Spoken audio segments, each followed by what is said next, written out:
كمال الوجود بذكر الإله Asalaamu calaykum waraxmatullaahi wabarakaatuh.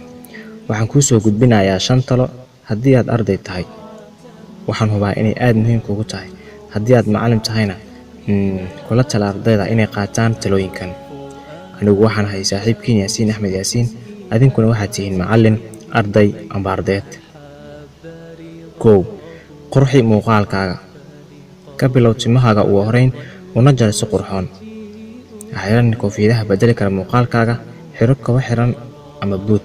Haddii aad ardayd tahayna, u labiso si waafaqsan shariicada Islaamka, dhaqanka suuban ee Soomaalida iyo kan uu ku furayo goobta waxbarasho aad joogto.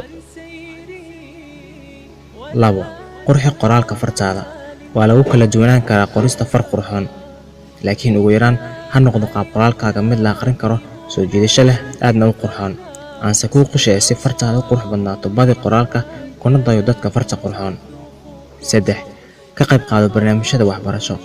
Ka qayb qaadashada dhammaan barnaamijyada waxbarasho sida dooda galaaska ee ku saleysan aqoonta, tartamada iyo barnaamijka maalinlaha ee taabuurka.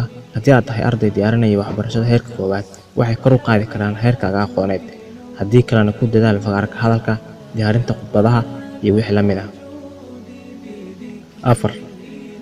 Ha ka dib dhicin waqtiga xiisadda. Daqiiqado yar oo aad ka dib dhacdaa waqtiga xiisadda waxay sababi kartaa inaad la jaanqaadi weyso dhammaan xiisadda. Haddiise ay dhacdo, ha gelin galaaska adigoon ogolaansho ka helin barahaaga. 5. Qaado talooyinkan. Ta ugu muhiimsan aan rabo inaan kugula taliyo waa inaad qaadataa dhammaan talooyinka ay ku siinayaan macallimiintaada, dadka wanaagga jecel iyo qof walba oo kuu sheega wanaag.